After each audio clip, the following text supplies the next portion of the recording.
This podcast is sponsored by YRC Real Estate Group. YRC Real Estate Group is a full-service brokerage offering a tailor-made service, versatility and expertise for all your real estate needs. Are you thinking about selling, buying, investing or having your properties managed? For more information, check our website, www.yrcrealestategroup.com. We are passionate about real estate and we love to support local businesses. We hope you guys enjoy the podcast. Cheers. Welcome to episode 24. Just trying to figure out some technical difficulties here over the online Zoom stuff. And today we have Mike Domingo coming from Vancouver. And Mike he's the owner of, how do you say it, Devingo Consulting Company? Yeah, Devingo Consulting Company. Devingo Consulting Company, and he's a software consulting. Is that how you say it? Software consulting? Software consultant. So just like a consultant. Yeah. Consultant. And you've been doing that for 15 years. Yeah, 16 now, actually. 16 years. Yeah. So go ahead. Yeah. Tell us what that actually is, because I really don't even know what software consulting is. So essentially it's like kind of like mercenaries for software. So the best way to put it is like anytime that a customer doesn't know how to do something, they usually go to large consulting companies in order to figure out that gap in order to meet that requirement. So myself, like I've been in software for 16 years, like I said, and I grew up in Edmonton. And I took NATE computer engineering there, and I have a bachelor's in information systems technology as well. And so I moved to Calgary when I was 21, and I started off pretty much as a consultant right off the bat. And so basically what we do is we go into particular clients and we develop software in order to meet requirements, whatever kind of requirements that they need. So in the last, I want to say 14 years, my main focus has been in ERP, which stands for Enterprise Resource Planning. And I basically work with accounting software to customize this accounting software package to meet all my different customers' business needs between these two systems here. So that would be more like one idea. When I first started, I actually thought I was going to be developing video games, but then in the end, I'm developing accounting software because it just ended up being more lucrative. That makes sense. Mm-hmm. So you're working with Microsoft, the Dynamics? Yeah, exactly. So the software package I work with is called Microsoft Dynamics 365, and it's Microsoft's ERP. So they are in direct competitors with like SAP, Oracle, JD Edwards, basically anyone who requires large to mid to large ERP software.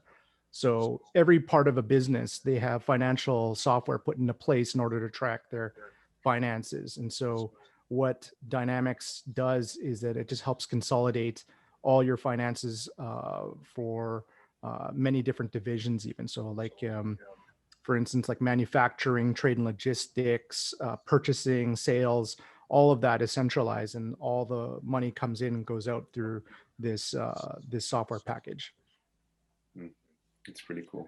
Mm-hmm. Are you allowed to disclose who some of your clients are or no? Or what kind of businesses? I can talk a little bit in detail about what they are, but just for client purposes, I probably won't disclose their names. But I have worked for some large retail companies, some lumber companies. When I was in Calgary, a lot of oil and gas use ERPs as well. Telecommunications, travel. So basically, I've worked in many different types of industries developing software for them. And that's basically what I love being about a consultant in general. It's basically like allows you to work in many different industries, get a lot of different exposure to different industries, and just realize that, hey, not a lot of these companies share a lot of similarities despite being in many different types of industries. Makes sense. Some diversity in the business. Yeah, exactly. So how did you, were you always had your own consulting company? How did you get into kind of doing your own thing? And tell us the story about your move from Edmonton to Calgary and then to Vancouver. Like, why did all that happen? So in Edmonton, I did my schooling there, and basically I was just applying for jobs while I was still in school, and I ended up receiving a job offer for a position in Calgary. Mhm. And I remember to this day, my parents were in vacation in Italy, and I told them, "Hey, when you get back from vacation, I'm not going to be here. I'm going to be in Calgary." So I actually moved away while Yeah. on vacation. And my mom was like, "Oh, like I didn't even get to give you a goodbye hug or anything." So I thought that was pretty funny. But Edmonton and Calgary is so close together that I was back every other week, basically to do laundry and stock up on supplies, right? Yeah, yeah, yeah. So when I moved to Calgary, like my very first job was a consulting company, and that was actually an internship uh, in Edmonton, and we were essentially graded on our performance. At the time, I had no idea what consulting was, and I thought I was going to be working directly for this company, Mhm. um, and they ended up like just shipping me off to the government of Alberta to do testing, and I thought, okay, like I'm going to be testing at the government of Alberta. And it ended up just being like just such a boring job for me, because here I am fresh out of school and I want to develop and change the world with all my software. I thought I was going to be developing video games, and here I am sitting in a government job testing out people's software. So that was, to me, a little bit like boring. But as an Like, intern, there's not like people aren't going to trust an intern to develop like large scale software. They might Mhm. give you like a small piece of something to do in a large project, but you're never going to have that opportunity to really develop anything. And Mhm. so that was my intern, and then that was in Edmonton.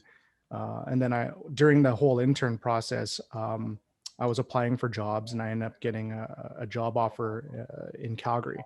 So I moved there in 2005, 2006. Um, and then I worked as a consultant in Calgary for two different companies.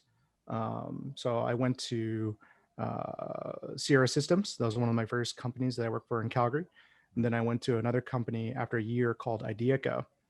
And then I ended up accepting another position back at Sierra Systems, but for a position in Vancouver. So that was actually my second stint at that company. And these are all consulting companies for ERP. So I've been specializing in ERP since 2007, which brings it to about 14. What's ERP? ERP stands for Enterprise Resource Planning. So Okay. any large company essentially requires an ERP, and then what it does is it helps you track your financial, like what comes in, what goes out, right? So every single business is essentially in the business of making money. Like for myself, because like my books are really easy to do. My ERP would be something like QuickBooks, right? Yeah. And QuickBooks essentially, like you can track your money coming in, your money going out. You can see your Your expenses, financial expenses, dimensions, all that everything. stuff. Yeah. Yeah. Yeah. Yeah. And it's very easy reporting. So someone like myself, it's very easy to manage like my own books. But like when you get into mid to large size companies and you have several different legal entities working within it, it becomes more difficult to track. And you need these large software packages in order to meet these needs. So one of my customers right now, they're in the lumber industry, so they require multiple different systems in order to move like their lumber sales. The lumber sales information needs to move to the ERP. So we need to develop this integration layer in between these two systems in order to send information over there, because their lumber system here might not directly associate their information over here. So you need to transform that data in order for it to be sent properly over here. So You create this program for them. yeah, yeah, That's it's a that's crazy. collaboration. Yeah, Like you're bridging the gap between like what they need and how to integrate it into the system through. yeah, yeah, Uh, yeah. that's So pretty in cool. terms of integration, like the development I don't think is very hard. It's the planning process that actually takes a long time, because you have to know all the different scenarios coming from here. What are the different what ifs? What's the data coming through? What if this happens? And so you spend, in practice, you should spend about 80% of your time planning it and then 20% of the time developing it. And so that way, when you are developing, you're not going to come into any gotchas, right? Which is funny because this particular project of mine, like we were flying by the seats of our pants and we were developing like pretty like last minute things, right? Which is goes against everything that I kind of suggested about integration development. But that's just the way that that project was running at the time, because they were under strict timelines and they were just trying to get things done kind of last minute, right? Sounds like you're constantly planning like contingencies. Like if this happens, what do we do at this certain point? Like if this happens, like what are we gonna do at that? Yeah, essentially. Yeah. When did you start like working on your own, and like how did you find clients? Because like to me your job sounds very complex, right? And unique to a company.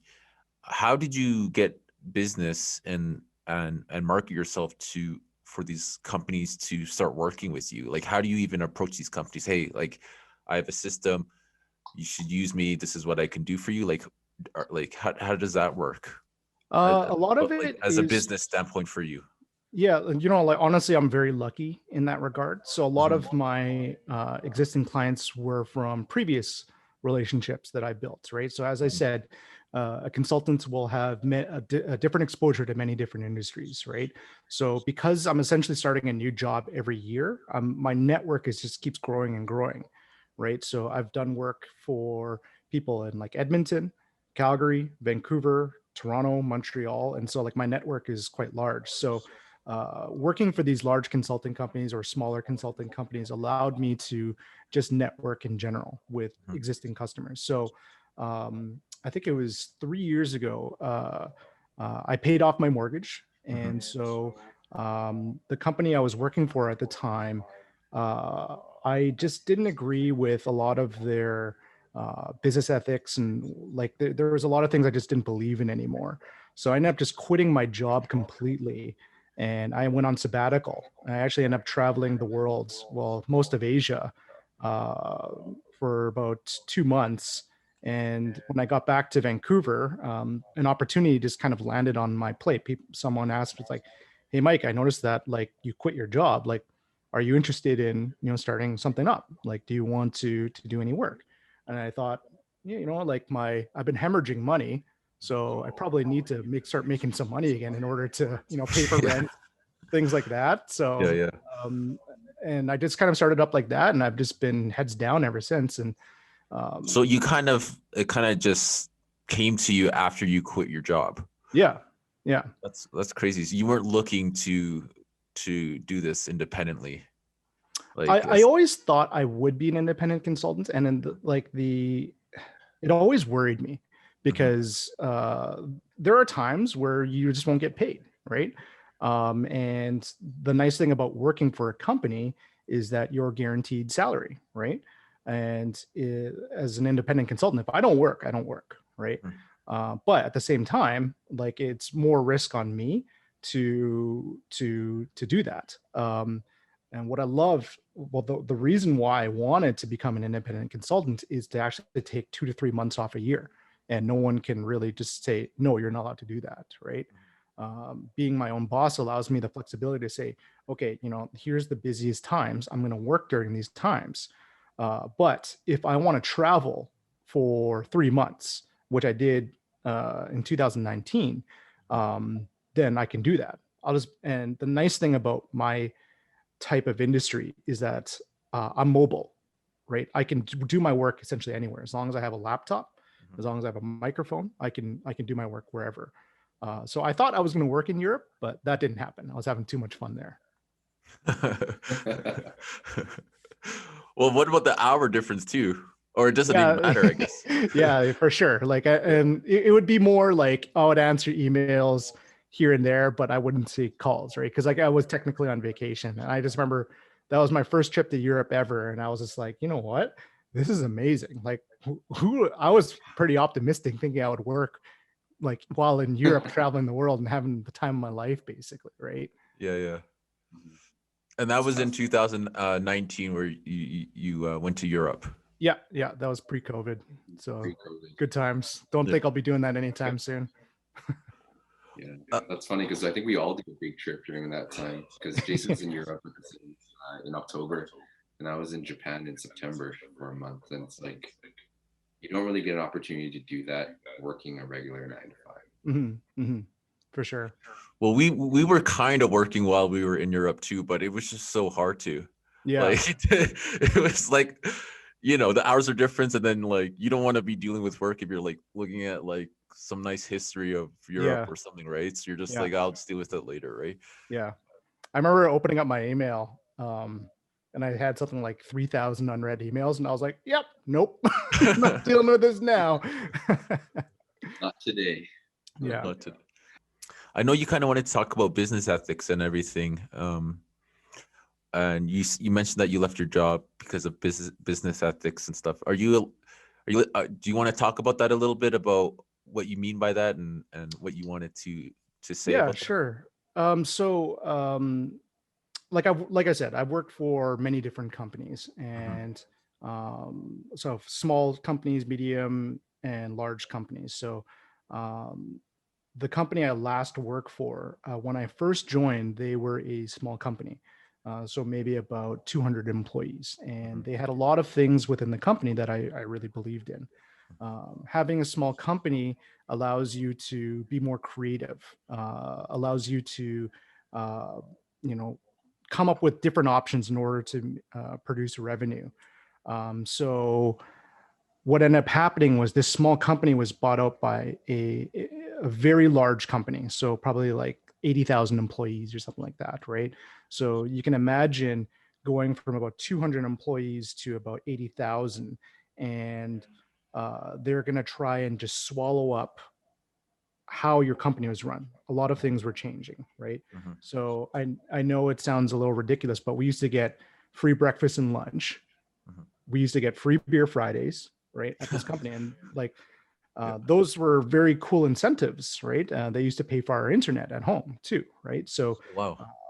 these things just made it very easy for a person in technology to just work, right? So one of the things that I did at this company, my role there was a technical manager. And one of the programs that I created within the smaller company was a grad program.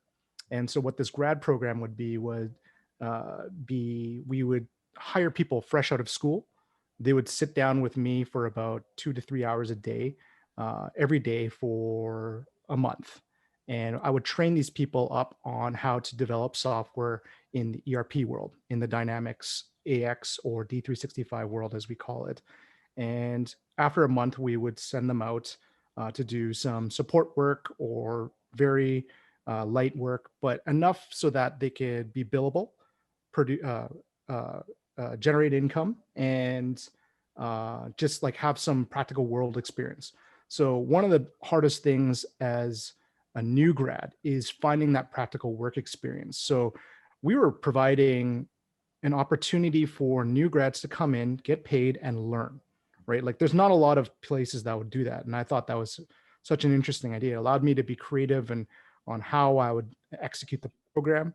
And we turned this into like $1 million business within a year. We had hired something like 6 or 8 people, and each of them were billable after like a month, and we were generating after a year probably like $1 million in business, which is amazing. So what this large company ended up doing is that they started picking a piece my program, and they wanted to incorporate it into their larger perspective, but they wouldn't get that kind of like human touch element, right? So these people were sitting right next to me, and they were able to work next to me, ask me questions, but to do it in the digital world, it's a little bit different. So I just felt like this large company just kind of started taking away things from how my program was run. And it got to the point where after a year, these new grads were definitely not new grads anymore. They're moved from junior to intermediate, and we wanted to reward them with um, uh, a good deed, right? Doing a good job, and they killed it, right? And so we wanted to give them a promotion. And the thing that killed me was we gave them a promotion. However, we didn't raise their salaries, but their billable rate went up, right? Mm. So from an ethics point of view, I was just like, so you're telling me we're making more money off these people, but we cannot give them raises?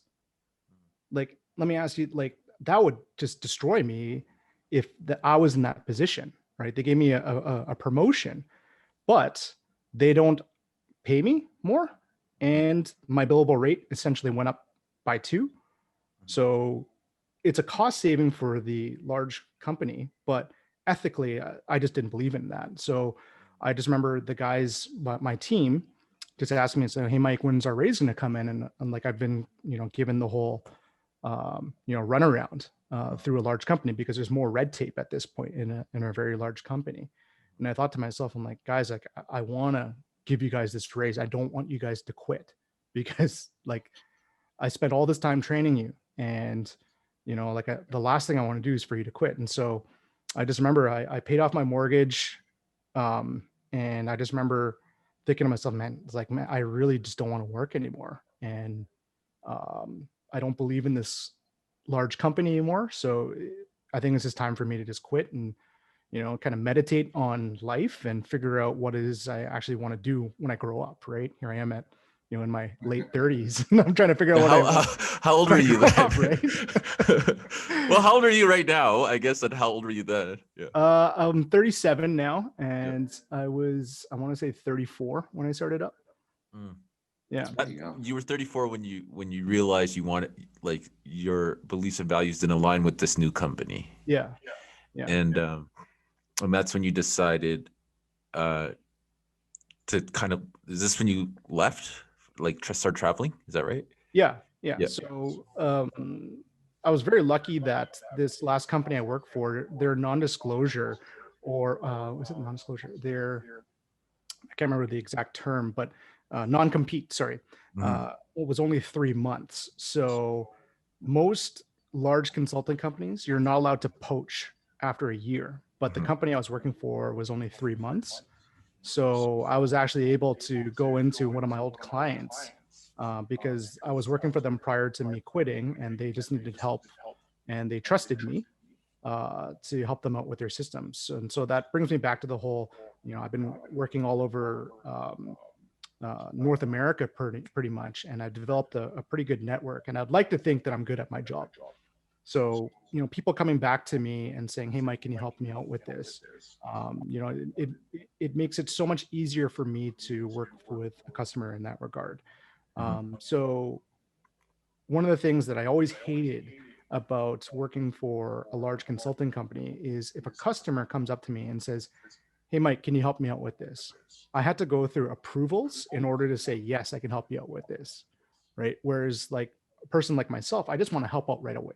If a customer comes to me with a problem and I just want to essentially figure it out for them and on the spot, I don't want to have to go through approvals in order to get it done.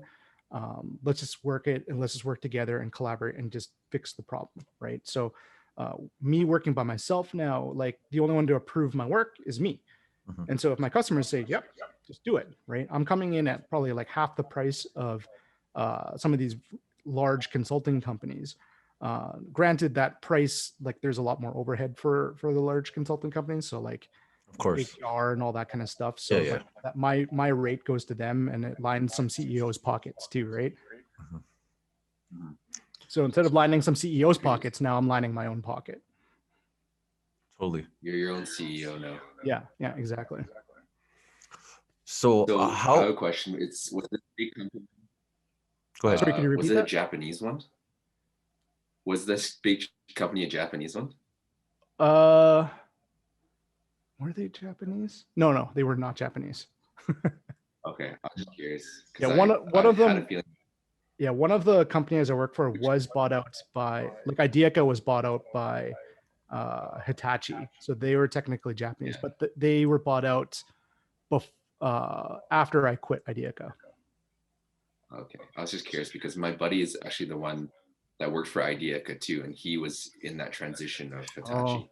So I was yeah. wondering if it was the same company. I think I Yeah. introduced you guys.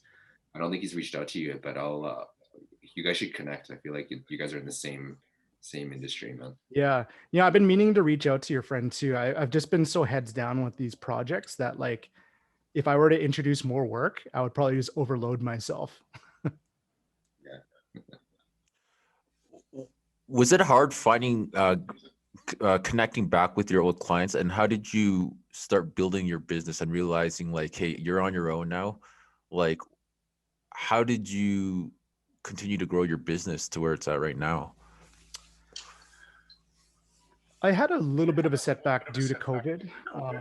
So a lot of my clients, like, I'm just lucky that over time, a lot of my customers eventually become my friends. Right? Mhm. So it's just very easy for me to just, like, call them up and just be like, hey, how's it going? Just catch up a little bit, take people out for coffee and so forth. So my business, it's more like, a lot of people ask me, Mike, do you want to expand your business? Do you want to become another consulting company? And I think about it and I'm like, I don't really want to at this point. I really like working for myself because it allows me the flexibility in what I want to do. Now I have my own targets that I want to achieve in general. And a lot of it is more self-learning and self-development more than anything. But I'm trying to build a brand for myself as the guy who can do everything, right? Like a jack of all trades. Yeah. So if you want development, I can do development. If you want business analysis, I can do that. If you want project management, I can do that. And it's more, I'm in a steady state of learning at all times, and providing my customers with the best possible experience and knowledge that I can give them, right? A lot of the times, the customer only knows as much as they know. And so the reason why they might reach out to someone like me is because I should be able to, fix any of their problems or answer any of their questions. And so, It's all about quality and service that you want to provide to your clients, Yeah. and like they're getting the most for their dollar value, and also just like kind of putting your own personal touch to all this stuff, and getting like what they need as a customer, right? So Yeah. Yeah, exactly. what are some things you've learned being, kind of going on your own as an entrepreneur and developing your business in the last couple of years, or I guess you're 3 years in, right? Yeah. And with like the impact of COVID, like, yeah. The biggest things I've learned is that software is expensive. So my friend and I were trying to put a bid in for this one project. And when you work for a large company, you have a lot of these things easily accessible to you. And, like, if you need it, they'll have it, right? So we were putting in a bid for this project, and I think the bid was for, like, it was like a $700,000 project. And so we're like, oh, this will be very lucrative for the two of us, or maybe even more of us, because it was only 6 months, and so to make potentially $700,000 in 6 months, like, that's incredible. That's crazy. And this was something with you and someone else? Yeah, so we were okay. collaborating together. It was Okay. one of my friends, and Mhm. it was really easy for us to just work together because we know what our skill sets are, we know what we can bring to the table, and so to collaborate would be really, really good. So this project, when we started to do this proof of concept for this project, it was almost like a code exam. In order for us to even begin the project, we needed to put in an investment of 60,000 USD in order to get a license for the software, in order to develop it. So we were like, oh my God, $60,000. That's a lot of money to put into a project that we might not even land. So, the biggest lesson I've learned is, like, if you have a large company behind your back, you have a lot of backing behind you. You have a huge network of people within that company. And so now, working by myself, I'm basically relying on friends, networks, and I'm spending more money now on software licenses, training, because all this used to be covered, right? And so now I'm spending more on these types of things. You definitely take it for granted when you work for a big company and it has it back on. Mm-hmm. So it's like, it sounds like you it's more riskier on your own, but the rewards are a lot higher. Yeah, for sure. Yeah. So what happened with that? Did you guys end up? We didn't want to take a risk. What's that? Because like we would be out, God, like I don't know what the conversion is, at least like Over 35,000 CAD each. Yeah. And and if we didn't get the project, then hey, we have this license, but like what are we going to do with it for the next year? And so typically when I go to a customer site, the customer provides all the licenses. So to put in a bid for this project, it would have been pretty hard. And so we just decided to not go for it. We're hoping to do get a lot of this stuff for free through trial licenses, but it just wasn't available to us.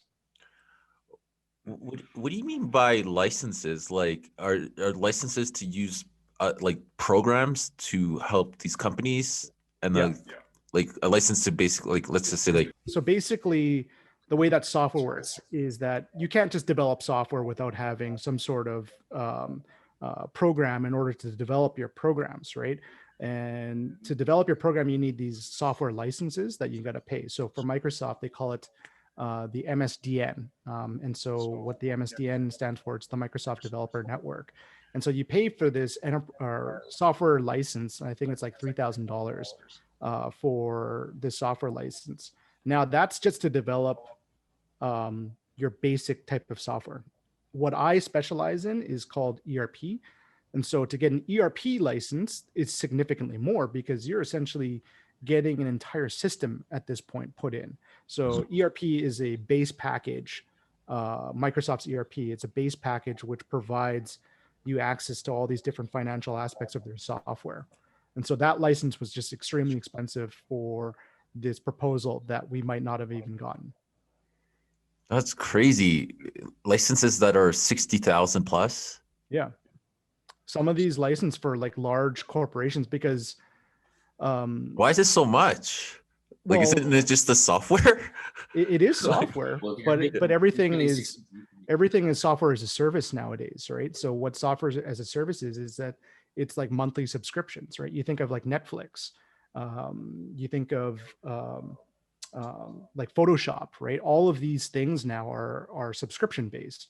And so these software packages, it's like, if you think about it, like a company that's making $1 billion, do you think $1 million is a lot of money to them, right? Yeah. And they're more concerned at this point about the integrity of their data. So that's where ERPs are very reliable.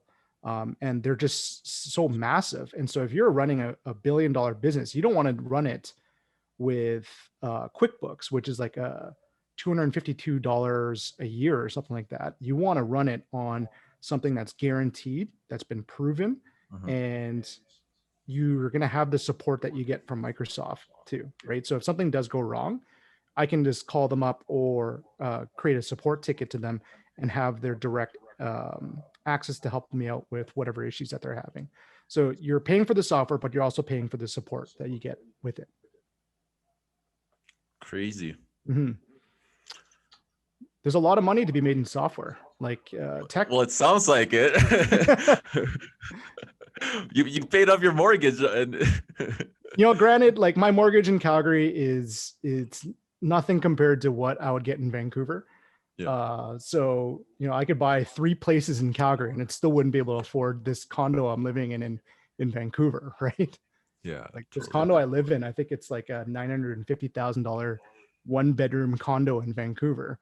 And people are like, oh my God, like, like that's insane. I'm like, yeah, I know. That's why I rent. Yeah. It's expensive down there. Yeah. So what do you plan on doing now? And like, what was the impact of COVID? Because has that impacted your business a lot, as you mentioned? And like, how's the business going right now? And how you plan to, I guess, overcome COVID? Because I think COVID is going to be another couple of years or a year, right? Mm-hmm. Yeah, so COVID, it really did an impact on some of my companies that I was working for, or some of my clients, sorry. Mhm. So one of them, they're a pretty large retail company, and they had to, well, obviously everything got closed down, right? So I think like 300 plus of their retail stores ended up shutting down during COVID, but online was available. But like that's really unfortunate for all the retail staff. So if these companies are not making money anymore, the first people to go are someone like myself. Mhm. All the consultants are out, right? We're going to try and save the employees first. So we're going to stop all your projects. We'll call you if we need you. But for now, you're out, right? And so what ended up happening is I ended up leaving that project. And That then, sounds like a big company. yeah, it was pretty big. How did you get their business?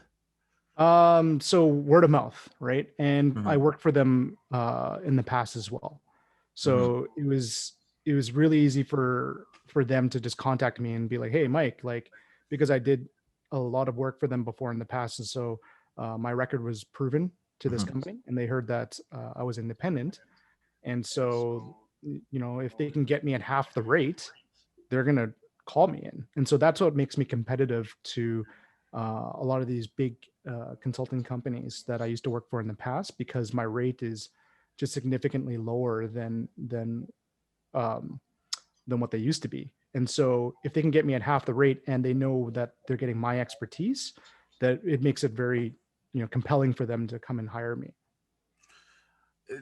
With your job, is it only one person?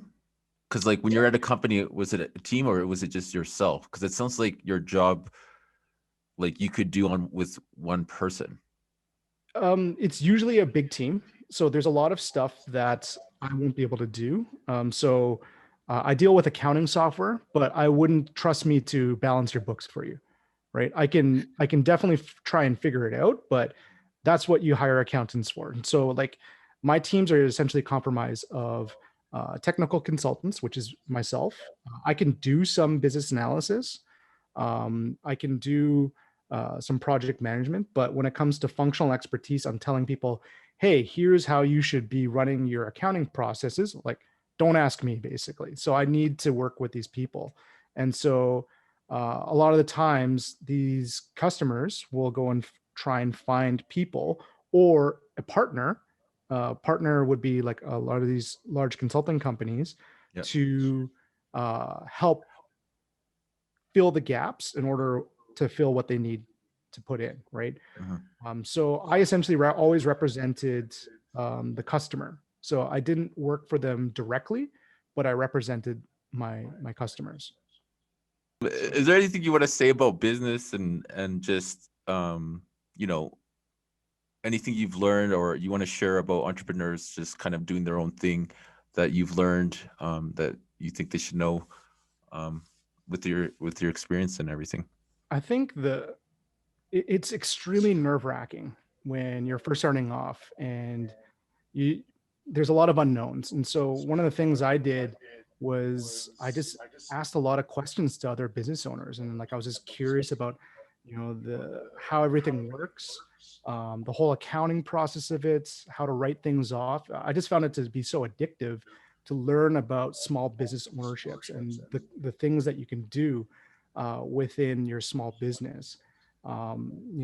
Things like learning how to write off a portion of your rent, learning how to write off like equipment, just being more flexible in things that you can do. There's going to be times where you're just like, oh my God, like, what am I doing? Like, but you just, as soon as you get past it and you get into this kind of rhythm of things of just networking, not making money. And then finally, when you're starting to make money again, it's very rewarding and empowering for myself to, as a business owner, to just to be able to do things I've never really never had the ability to do before.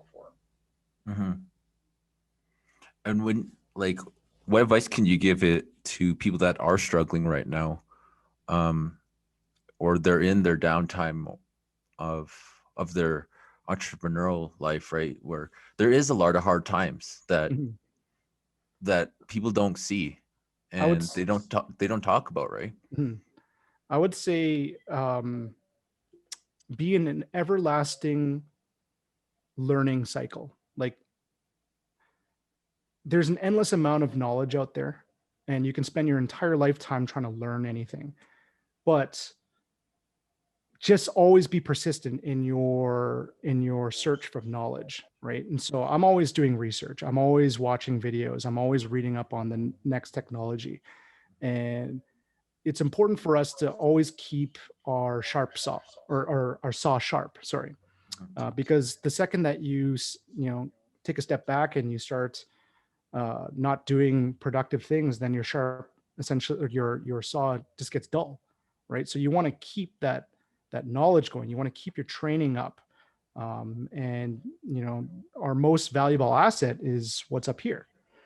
Abraham Lincoln said it's like if he has 4 hours to cut a tree, he's going to spend like 3 hours sharpening the saw or the axe before he cuts it, and an hour cutting it down, right? So it's like you have to have this constant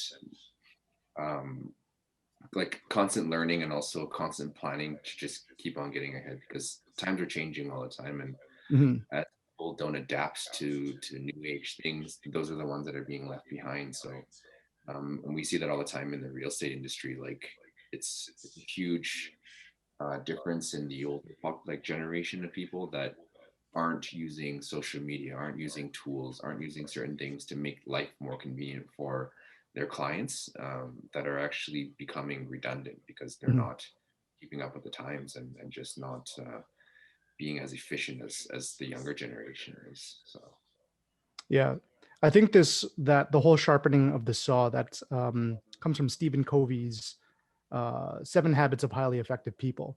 And that one stuck out to me the most because I'm always tinkering, I'm always learning, and I just love learning in general. Like to pick something up, and I'm like, I want to figure out how this thing works, right?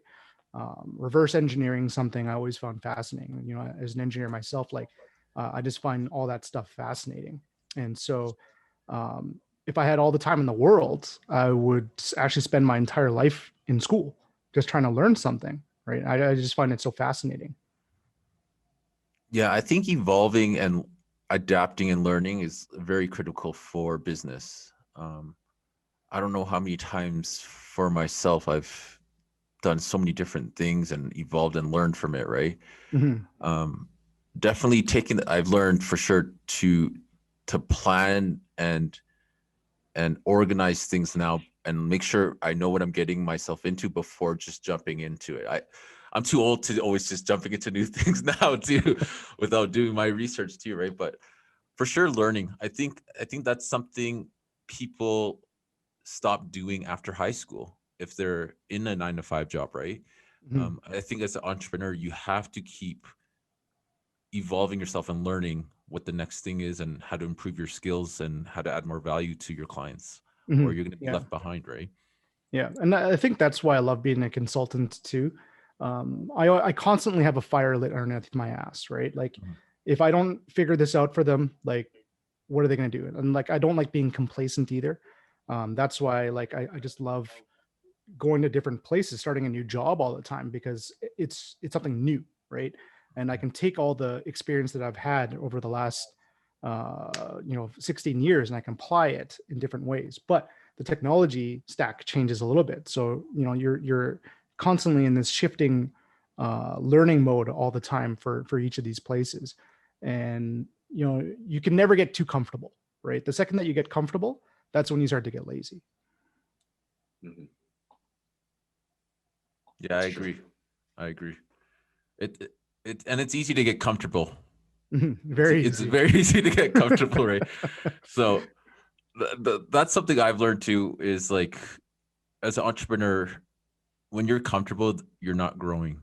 And you got to put yourself in really uncomfortable, like there's a lot of things I don't want to do, but you got to do it, right? Yeah. And it's like, I don't know, I find myself with this battle of like trying new things out, even though I don't want to, but just like pushing yourself through that, right? Well, you just never know if you're going to enjoy it or not, right? Until you actually try it. Mhm. Well, I don't know if you I could love talk about this, but even just us talking about I don't know if you want to talk about this, but you talking about Airbnb your condo in Calgary, Yeah. right? That was a long conversation for you to finally accept the fact to try that out, right? Well, that whole experience, and honestly, I'm having such a good time with it. Like it's been working out so nicely for us. Oh yeah. Um, I originally just For wanted those to. that don't know, we help Mike manage his condo in Calgary as an Airbnb. So Yeah. but Yeah, I just remember like when I saw my condo, and I eventually wanted to buy a place in Vancouver. And I was like, okay, if I liquidate this, then I can get some money and I can buy a place in Vancouver, right? And I think that was my original goal. And I just saw how crap the market was doing in Calgary, and from compared to the time that I bought it. And then I remember like what I appreciate about both of you guys is just how honest you guys are in terms of, hey, Mike, like you paid this place off. Why do you want to sell? Like we can sell it for you, but it makes more sense for you to try these different things, right? And so from my perspective, I was like, okay, I'll take your guys' advice. And so I did some renos, and we were trying to rent it out. And then I think Jason, you called me one day and you're like, hey, Mike, like, how about that Airbnb thing? And then you guys started talking, and then, it started making more sense. And like, obviously there was some risk involved in it, and I had no idea what to expect. Right. I was thinking, I'm like, man, it's COVID right now. Like this place is going to be like so not busy right now. And so when you offered to pay half the rent, I was like, oh, okay. yeah. That sounds nice, right? And it's something new, right? As we were talking about, and Yeah. so it's a learning experience for myself about how the Airbnb market is, and what the statistics are like. And since we've opened up, I think we've only had 4 days of no bookings, but Yeah. it's been Yeah. fully booked. Yeah. And like I was just like, wow, this is awesome. Yeah. I remember you Yeah, it's a totally asked different. asked so many questions. It's my job. I think we spent hours. Yeah, I get it now. I understand who you are as a person now with all those questions. Because I was like, you asked pretty much every single question, and we had the answers, right? Mhm. But I knew like you wanted to know everything before getting into that. Yeah. Which I was starting to learn was like, yeah, if you don't know anything about Airbnb, it's actually very scary. Mhm. It's like that's what happened with us, like when we started, right? Mhm. We asked all these questions, and yeah, it was very scary. But you have to do things differently, and be okay with that. Is I guess what we're saying is like try things out before. It's better to try things out to know than not try things out at all, Yeah. right? Yeah, there's no reward without risk, right? And Yeah. so I knew that the type of person I am, and a part of my job is analysis, right? Mhm. I like to ask a billion questions just so I have a better understanding of it, and it just provides me with more knowledge. And so that's why I was asking you guys about statistics in terms of like um, of the Airbnb, because like that to me very interesting, because I love looking at numbers Yep. and to be able to cross analyze all that type of information, because that's just how my brain works, right? If you just came up to me and said, Mike, we should start up an Airbnb and it's going to be awesome, right? And I'm like, okay, like, how much money are we going to make? And if you didn't have all those numbers in front of me, I'd be like, no, man, we're not doing this. Yeah. Like, so it's important to do your analysis, your research, and like anything else, like before you buy a TV, I'm sure like you spend like hours reading, and watching videos about that TV, even cell phones. Like I spend a lot of time researching every day. I spend a lot of time looking at memes too, but that's a different story. But Yeah. Yeah. I think the more due diligence you do and the questions that you ask, and once you kind of figure out the solutions to those problems, it also mitigates a lot of risk. yes, So like if you don't ask the questions, then it's like when something comes up, you're like, fuck, I wish I figured that out beforehand. yeah. But it's like But at the it's too same late, time, like right? even if you fail, like you can't look at failing as like a complete failure. You learn from all your failures. And I think the biggest thing about whether it's Airbnb or your own business, like you are going to fail at some point, but you can't take that and let it bring you down completely. You take it, you learn from your failure, and then you apply it to how you are and what your business is doing, and then make it into a success, right? That's good Yeah, advice, totally. actually. Mhm. And I agree with you 100%. I used to go really hard on myself when I failed. I've had a lot of, not a lot of failed businesses, but I would say a few failed businesses, right? But I don't even consider it failing now. It's just learning to, it's things I've learned now to up our real estate game now, right? Mhm. So all these businesses I got into before 30 has like has made me learn so much to make it happen, that like with the YYC real estate group business, that it's like less likely to fail. Mhm. You know what I mean? So Mhm. it's definitely what you said. You learn from your failures, and there's no such thing as failures, just lessons, Yes. right? Just Mhm. lessons, right? So, and I think that's what people that are too scared to become an entrepreneur or do something that they like, um, and they're stuck at their like job or stuck in their position or whatever, they're so scared of failure, Mhm. but it just needs to be embraced, right? Yeah. At the So, time, I was dating someone who I could fall back on, mhm. and so I had like medical benefits and all that kind of stuff. So that was nice. But when we stopped seeing each other, I was like, okay, well, this is new, right? No medical benefits, so I got to figure this thing out, right? And so, it's worked out basically, and uh, I have zero regrets at ever becoming self-employed. Like it's one of the best decisions of my life. I find that like what you were saying before, like you kind of get comfortable when you are working for somebody because you know that like a check is coming in all the time, right? But when Mhm. you're working on your own, it's like you don't know when that check's gonna come in. So you're like, fuck, I gotta grind this out, Yeah. right? Because it goes through these like highs and lows, You're like, Mhm. okay, I got paid, and then it's like, okay, I'm not getting paid for a while. Like I need to like you kind of need to pace yourself, right? So Yeah. it's like that's something that a lot of people don't understand is that they think that they're just constantly gonna get paid because you're putting in work, but it's like Mhm. you're putting in work to hedge that you're gonna get paid in the next 6 months, maybe. Yeah. Yeah. Yeah. Yeah. Exactly. Yeah. So I think like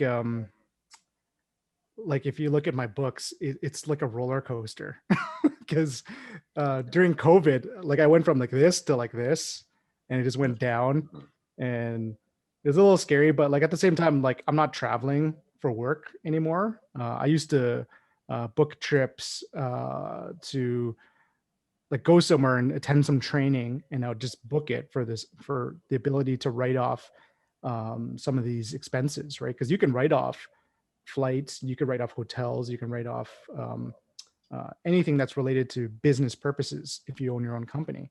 And if I'm attending training, then like, yeah, I'm going to do this. And you can, in terms of tax perspectives, like you want to spend money so that way the government taxes you less. Yeah. And so Mhm. I remember my accountant was like, he looked at my books. He's like, hey, Mike, you have to spend some money. I was like, what do you mean? I was like, okay, well, you got to spend some money or the government's just going to take it away from you. So I'm thinking to myself, I'm like, I don't really need to buy anything. Like I already have like 3 computers. I don't need to buy that. I like never drive my car, so I don't want to lease a car. I'm like, I guess I can get like a cell phone. so so I just bought like a $2,000 cell phone the other day, and I was like, okay, well, there's some money spent there, I guess. I was gonna say, is that why you were willing to spend as much as you wanted on the Airbnb place? that was actually personal income. It's not through my business, right? Oh, So I would pay myself through my business. And like the reason why I'm not worried about my Airbnb is like it's not like I don't have money, right? But mhm, I wanted to make it as good as I possibly can, right? mhm. And we just so happened to agree on making an Airbnb during Prime Day. So I saved so much money by shopping on Prime Day. I think I got everything on crazy sale. And so when I told my friends that I furnished my Airbnb for like $3,800, they're like, "What?" Yeah. I'm like, "How'd you get everything so cheap?" I'm like, "Yo, man, like I did a ton of research. I got all this stuff, and like when you guys put it all together and you said professional pictures, I was like, holy, whose place is this? Yeah, This looks totally. amazing." It was totally different. Yeah, for sure. Oh yeah, those before and afters. I was like, man, It's nice what like some paint and some flooring will do for the place. yeah, yeah. Well, back when I was like, I bought that place when I was 22, I think. And I thought the darker colors, I was like, wow, this looks so awesome, right? Like the masculine colors. And I look at it now after years, I'm like, it's so dated, right? And Yeah. so why didn't I go for a lighter color scheme? I'm like, what was I thinking? Right. But at the time, you're You went 22. for an orange color scheme, wasn't it? There's like an orange everywhere. That was the selling point for me at the time. I was like, man, it's so manly and it looks, it's me, right? So that's what I thought when I was 22, right? Yeah. And as I get older, my taste changed. Like, first of all, I don't wear Ed Hardy anymore, but like, do you remember when that stuff was popular? Man, I was all over Yeah. that stuff, right? Like everything changes over time. And so, it just becomes dated, right? Ed Hardy and what was that? Like Christian Audige or whatever. Audige, Affliction. Von Dutch. I used to What were wear- I those used to love jeans? those What were clothes. those jeans everyone was buying with True those? Religions, man. Yeah, True Religions. True right? Religion. Religions. I still got like 4 pairs.